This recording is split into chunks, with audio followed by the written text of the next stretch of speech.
안녕하세요 여러분. 오늘은 전정에 대해서 알아보도록 하겠습니다. 전정이란 묵은 가지를 정리해주고 필요 없는 가지를 솎아주는 전체 작업을 일컫는데요. 이 가실나무에 수강이 더 좋게 하고 결실을 더 잘 맺게 하기 위해서 하는 모든 작업을 잘라내는 작업을 말합니다. 일단 이 나무를 보면 지금 5년 5살 된 나무고요. 5년차 가지. 일단 요 가지를 한번 잘라 보겠습니다. 이게 묵은 가지고요. 사과대추는 신초에 항상 순을 받게 되어서 결실을 맺게 되는데요. 요 가지가 전년도에 과일을 여기에다가 많이 맺었죠. 그러면 여기에 순을 하나, 두 개 정도 놔두고 자르게 되는데요. 여기에서 주의할 점은 새순이 나올 때 이 볼록볼록한 부분에 순이 나오게 되는데 새순이 나올 때 어느 방향으로 나오는지 잘 봐서 잘라줘야겠죠. 요 가지는 여기 앞에는 옆 나무와 경합을 하게 되니까 빛이 없는 아래 위를 잘 보고요. 가지가 이제 빛을 잘 받을 수 있는 방향으로 남겨주고 자르게 됩니다. 여기는 이쪽으로 나오면 제가 볼 때 더 좋을 것 같아요. 이거는 이쪽으로 나오면 옆 나무로 가니까 여기 정도 잘라줍니다. 잘라줄 때는 주의할 점이 이 순에서 1cm 정도의 여유를 두고 잘라줘야지 이 부분이 말라 들어가면서 이제 장애를 입지 않겠죠. 그렇고요. 그 다음에 요 위에 있는 가지 보시면 이게 지난해에 자라난 신초예요.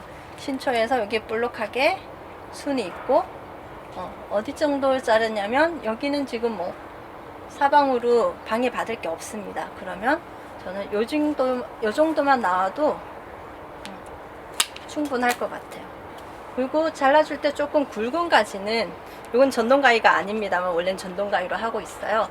굵은 가지는 이렇게 잡고, 가위는 앞쪽으로, 가지는 뒤쪽으로 밀면 아주 쉽게 잘라지죠. 톱질할 때 하고 비슷합니다. 여러분, 이제 옆에 가지가 어느 정도 정리되었으면 가장 중요하다고 여겨지는 사과대추의 윗부분, 가장 꼭대기 가지를 정리해 주는 작업이 남았습니다. 저희 같은 경우에는 5년차 된 나무는 저희가 좀 크게 키웠어요. 높이가 있기 때문에 사다리를 이용해서 올라와서 여기도 있고 여기도 있네요. 이 중에 이제 위로 올라간 것을 정리를 해주게 되는데요. 일단 여기는 자르겠습니다. 여기 좀 힘들어요. 그래서 요거는 이따가 전동 가위를 가지고 와서 잘라주면 되는데 오늘 설명드리기 위해서 이렇게 드렸고요. 여기 이제 위에 올라가는 가지가 왜 중요하냐면 사과대추는 우리가 강전정을 하게 됩니다. 그러면 이제 결실은 굵게 하고 이제 맺히는 과일 수는 적게 하는데요. 당감 같은 경우에는 반대라고 해요. 약전정을 해서 영양 생장보다는 생식 성장이 많아서 더 많이 이제 과일이 열리게 하기 위함이라고 하고요. 사과대추는 이렇게 강전정을 하기 때문에 가장 높이 있는 가지로 또는 서 있는 가지로 모든 영양을 집중하게 됩니다.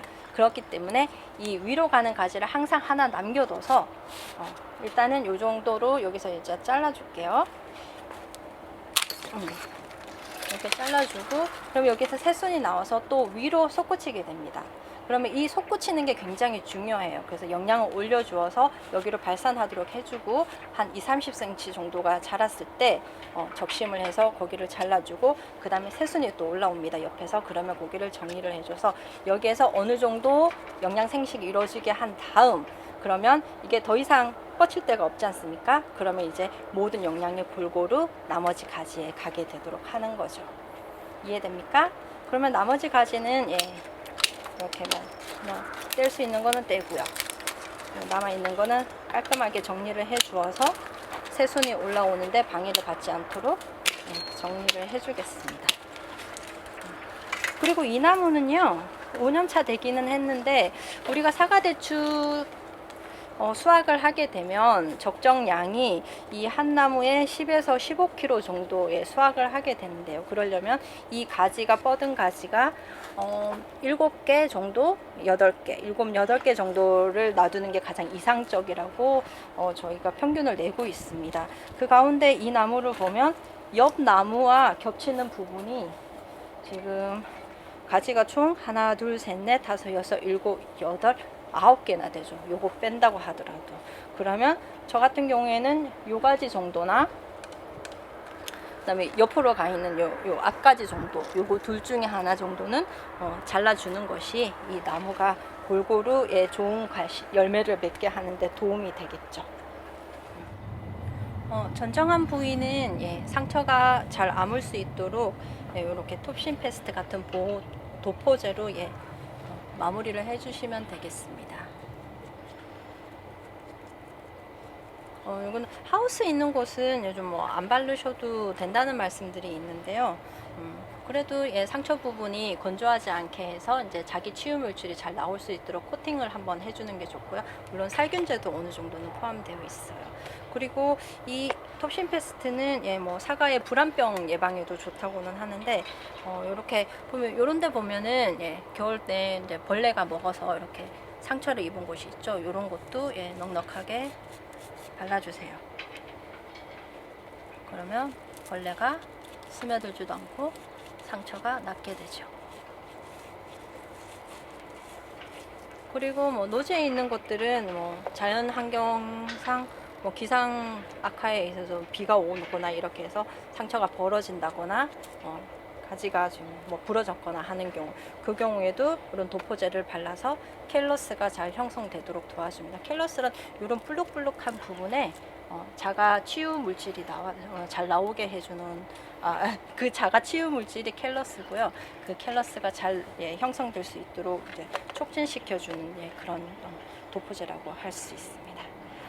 이 도포 작업을 할 때는 저처럼 아예 도포로 이렇게 아무래도 전정을 하고 왔다 갔다 하다 보면 머리에도 이제 모자를 쓰시고 머리도 깔끔하게 정리를 하셔서 도포제가 묻지 않도록 묻으면 이제 딱딱하게 되니까 옷에도 잘 묻습니다. 이제 옷 한 벌은 아예 도포제를 바르는 용으로 전정용 작업복을 하나 준비하셔서 매년 한 벌은 입고 버리시는 정도로 작업을 하시면 될 것 같아요. 네, 여러분 보세요. 여기 같은 경우에는 지금 신초가 아예 싹둑 잘렸죠?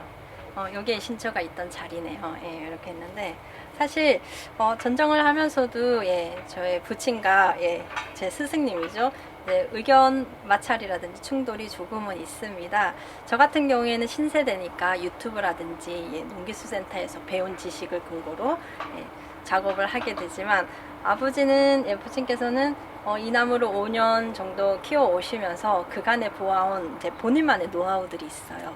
그 부분으로 어떻게 말씀하시냐면 제가 이제 결론을 내기에는 어차피 우리가 사과대추는 강전정을 하게 됩니다. 그러면 아마 한 해 두 해 농사를 더 지어 보신 분들은 다 아실 거예요. 여기저기에서 새순이 우후죽순지금 터지게 됩니다. 그렇게 터지게 되면 이제 순에서 요걸 잘 유인을 시켜서 그 시기가 한 5월 정도 되죠. 4월, 5월 지나면 이제 새순이 나와서 어느 정도 요 정도 자르게 됩니다. 그럼 우리가 적심이란 것을 해주죠. 50cm 정도. 근데 그게 여기서도 나오고 이쪽에서도 나오고 이럴 경우에 하나만 키울 수도 있고요. 이 가지에서 2개를 키울 수도 있습니다.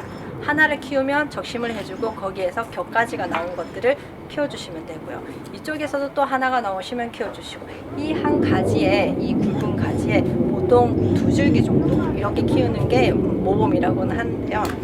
이렇게 자르나 여기를 자르나 나오긴 나와요. 근데 이 전체적인 나무의 우리가 수세에 따라서 어떻게 키우실 건지 그거는 본인이 결정하셔야 되고요.